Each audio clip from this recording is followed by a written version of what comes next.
Oh, I do. There we go.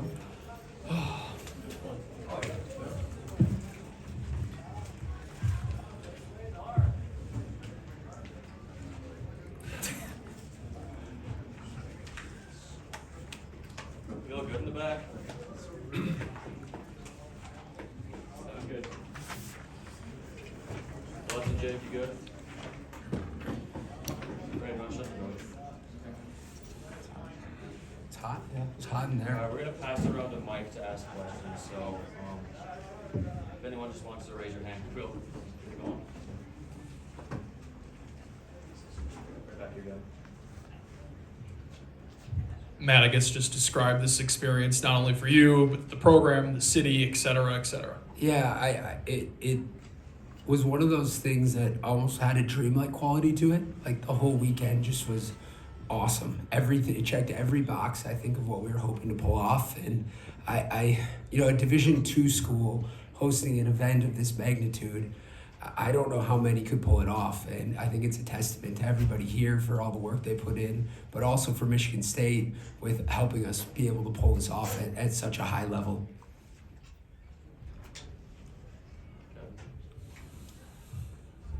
Matt, you mentioned post-game just being proud of your guys for the way they competed, especially in the second half. How did you see that in their first time, on the floor against an opponent this year?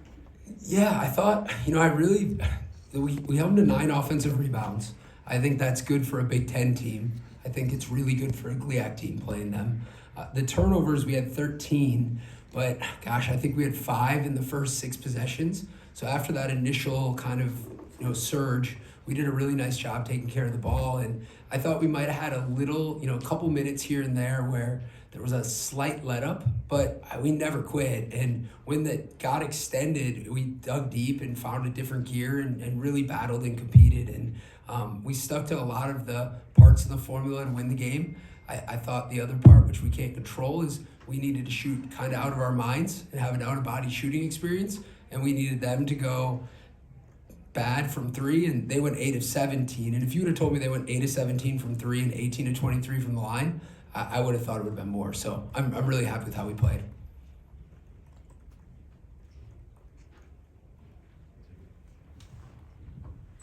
Julian, you're new to the team. I guess talk about your experience and how you're starting to fit in with this ball club. Coach Matt has done a great job of making us gel with one another throughout practice and stuff, and I feel like that's been just easy on me, just because like you said, I've came from a different university and everything, so I've been having to adjust like on the court with how they do things and stuff like that. But it's been easy because a lot of the guys helped me out throughout the process. All right, Jackson, considering you scored almost half the points in the first half, how were you feeling it? I was feeling awesome.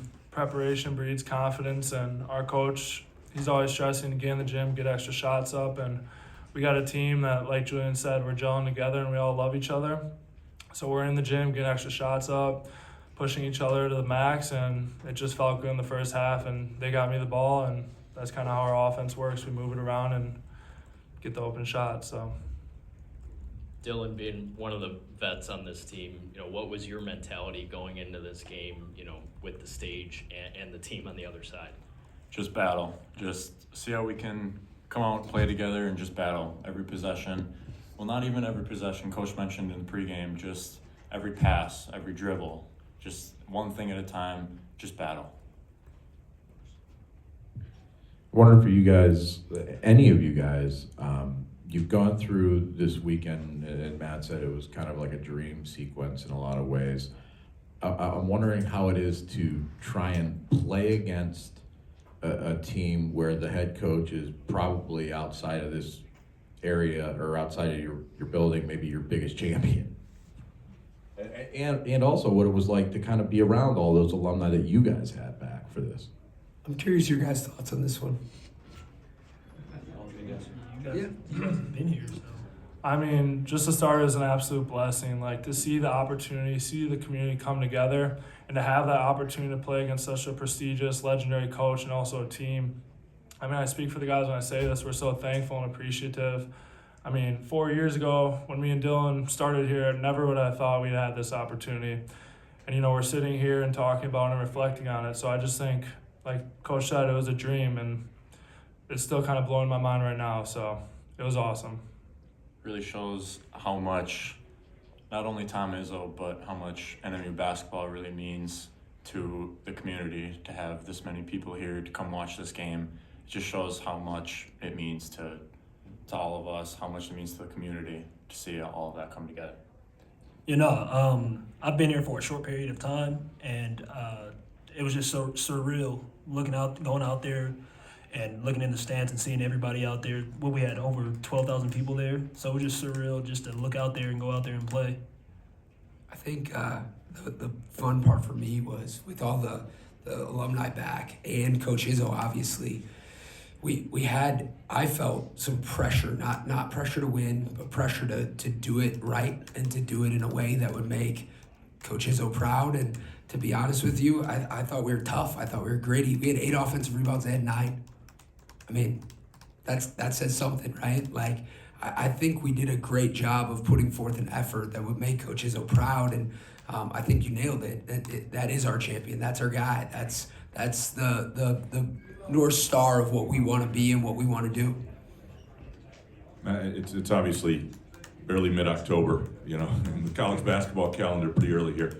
It's an exhibition game, but I'm wondering how much scouting went into this, and when you're defending them, like what you're trying to take away from them, what's sort of the plan going in? Yeah, I mean, we were trying to. The basketball is complicated in some ways and simple in some ways, and the simple part of basketball is if we can make them shoot, they could miss. If they dunk it, they can't miss. So we were trying to pack it in against them as best we could and, make them shoot contested threes, again, as best we could.